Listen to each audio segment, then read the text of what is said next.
àti láàfẹ́jà lágbolé fújì mọ́ ẹnìkan wá lọ gbé jáde kí ló ṣẹlẹ̀ ìgbà tí mo ṣe investigation mo ní pé kí ní kan lùlù fúnrò mi lábẹ́ odò kí ló lù ìwà ló lùlù fúnrò mi mo já mọ́ ẹ̀. wọ́n text message wọ́n bi mí wípé àwọn fẹ́ mọ ọ̀rọ̀ tí Dr. Saheed Òṣùpá tó padà sọ lẹ́yìn orin tó kọ yẹn. Ìpè pọ̀ mẹ́sẹ̀jì pọ̀ ìdí nìyẹn tó jẹ́ kí n fẹ́ mú wá fún yín ohun tí Dr. Saheed Òṣùpá tó padà sọ. Ṣùgbọ́n kí n tó tẹ̀síwájú kí n tó mú wá ẹ jẹ́ kí n máa kí gbajúgbajà òṣèrébìnrin Yorùbá lórílẹ̀‐èdè Nàìjíríà kú oríire títọ́mọ tuntun tọ́bẹ̀ Èdùmàrè tó fi ta lọ́rẹ. Ta ni mò ń perí ta ni mò ń kí mò ń fi àsìkò yìí kí òṣèrébìnrin Dayọ̀ Amusa kú oríire tọmọ tuntun ọmọ tuntun jòjòló tọ́bẹ̀ Èdùmàrè tí ó fi ta lọ́rẹ. Bọ́kàn tí ẹ jẹ́ pé ó ti pẹ́ tí òṣèrébìnrin Dayọ̀ Amusa tó ti ń wojú Olódùmarè fún ọmọ ṣùgbọ́n a dúpẹ́ o ó padà já sọ́pẹ́ ó padà já sáyọ̀ fún ìdílé Dayọ̀ Amusa torí pé ọbẹ̀ Èdùmàrè ó ti fi ọmọ tuntun jòjòló ọmọ tuntun alálùbáríkà ó ti fi ta Dayọ̀ Amusa àti ọkọ rẹ̀ lọ́rẹ. Àdúrà mi ni pé kọ́bẹ̀ Èdùmàrè kó bá ní dá ọmọ náà sí kó bá ní wo ọmọ náà kí ọmọ náà kó náà ó dàgbà kó dẹni tí bímọ kó wá fi orin náà kó wá fi kárí gbogbo àwọn ìyàwó ilé obìnrin tí wọ́n ń wojú Olódùmarè fọ́mọ. Kọ́bẹ̀ Èdùmàrè kó wo ti Dayọ̀ Amusa yìí kó bá ní dá wọn náà lóhùn kó jẹ́ kí ọlẹ̀ ayọ̀ kó sọ nínú wọn kí wọ́n fi inú wọn ṣoyún kí wọ́n sì fi ẹ̀yìn wọn gbọ́mọ pọ̀n. Kọ́bẹ̀ Èdùmàrè kó bá ní dùn gbogbo abiyamọ gbogbo obìnrin tó ń wojú Ọlọ́run fún ọmọ kó bá ní fi ti Dayọ̀ Amusa yìí kó bá ní fi dùn wọ́n ná kó fọmọ ìdùnnú ọmọ ayọ̀ ọmọ ire kó bá ní fi ta wọ́n lọ́rẹ. Akí Dayọ̀ Amusa o Kọ́bẹ̀ Èdùmàrè kí ó jẹ́ kí ayọ̀ náà kó kárí gbogbo ìdílé láṣẹ Èdùmàrè. Ẹ wá jẹ́ kí ká tẹ̀síwájú lórí ọ̀rọ̀ King Dr. Saheed Òṣùpá ṣùgbọ́n kí n tó tẹ̀síwájú ẹ jẹ́ kí n mú orin yìí kí n kọ́kọ́ mú wá fún yín kẹ́yìn náà kẹ́ ẹ kọ́kọ́ gbọ́. àti láàfẹ́jà lágbolé fújì mọ́ ẹnìkan wá lọ gbé jáde kí ló ṣẹlẹ̀ ìgbà tí mo ṣe investigation mo ní pé kí ní kan lùlù fúnrò mi lábẹ́ odò kí ló lù ìwà ló lùlù fúnrò mi mo já mọ́ ẹ̀. Fápẹ́ ká fi mọ̀ ṣọ̀kan ká gbé sókè ká fi mọ̀ ṣọ̀kan ká gbé sókè Fuji Musicians Association ká fi mọ̀ ṣọ̀kan ká gbé sókè.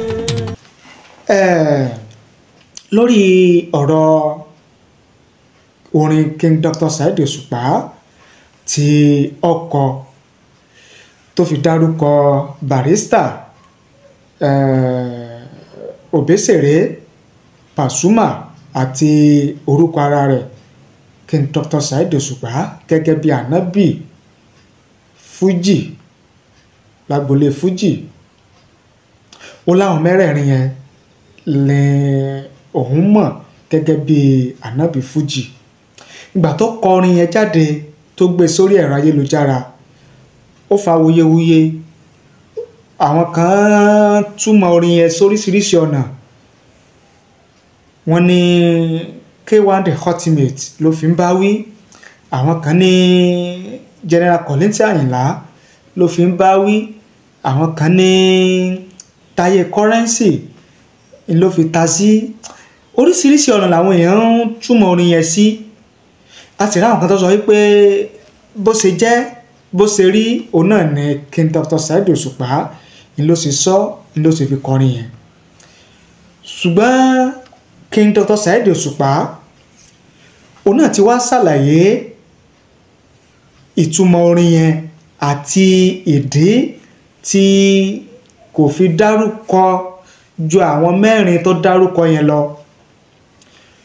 King Dr. Saheed Òṣùpá ó lóun fi orin yẹn kóun fi sọ̀kò ni sí àwọn kan pé tí òun bá sì dárúkọ ju àwọn mẹ́rin tóun dárúkọ yẹn lọ, tóun bá tún dárúkọ jù báyẹn lọ, wípé ẹni tí òun fi orin yẹn ránṣẹ́ sí tóun fi sọ̀kò lò ó lè má mọ̀ pé òun ni, pé ìdí nìyẹn tóun ò fi dárúkọ ju àwọn mẹ́rin yẹn lọ gẹ́gẹ́ bí ànábì fújì tá a lè pè lánàbì fújì.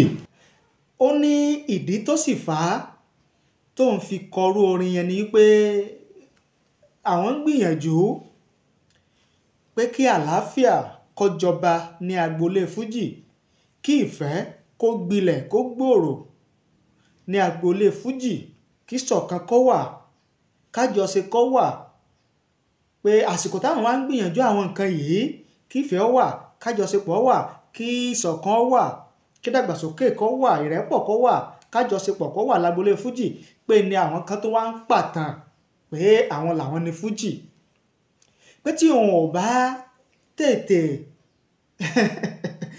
sọ irú tóun sọ yẹn tóun fi kọ́ lórin yẹn ni pé ó ṣeé ṣe kí àwọn tí wọ́n ń pa ìtànkítàn yẹn kí wọ́n mọ̀ dákẹ́ kán sì máa tẹ̀síwájú.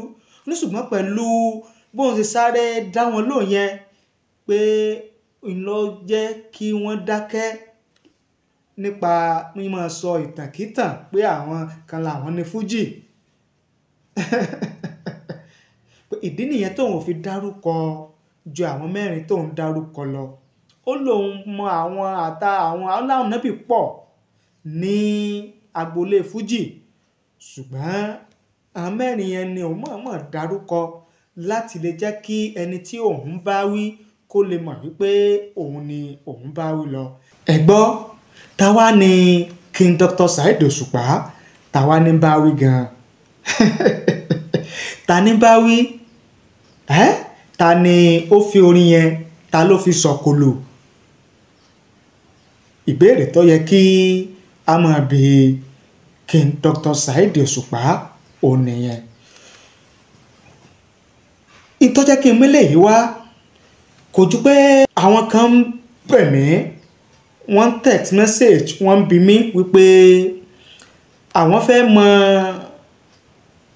ọ̀rọ̀ tí Dr. Saheed Òṣùpá tó padà sọ lẹ́yìn orin tó kọ yẹn. Ìpè pọ̀, mẹ́sẹ̀jì pọ̀, ìdí nìyẹn. Kò ní jù báyìí lọ. Ẹ fi èrò tiyín àti ìwòye tiyín ẹ fi ṣọwọ́ sí wa láàyè comment nísàlẹ̀ fídíò yìí. A kà á, a sì ṣe àgbéyẹ̀wò rẹ̀. Bóyá yìí náà fẹ́ pè wá, ẹ ní nǹkan tẹ́ fẹ́ bá wa sọ, tàbí ẹ ní nǹkan tẹ́ fẹ́ tan ìmọ́lẹ̀ sí fún wa, ẹ pè wá, ẹ bá wa sọ̀rọ̀, bó ṣe direct call tàbí WhatsApp call, bó dẹ̀ sí message. Ojú òpó tí ẹ ń lò tẹ́ fi bá wa sọ̀rọ̀, òun náà ni ẹ ti ń wò yẹn. Ẹ ṣé o, bẹ́ẹ̀ ṣe ń wò wá, ẹ ṣé bẹ́ẹ̀ ṣe ń gbọ́ wa. Ojú tẹ́ fi ń wò wá kò ní fọ́, etí tẹ́ fi ń gbọ́ wa kò ní di láṣẹ Èdùmàrè. Ẹ bá ní pín, ẹ bá ní share rẹ̀ kó lè káàkiri àgbáláyé.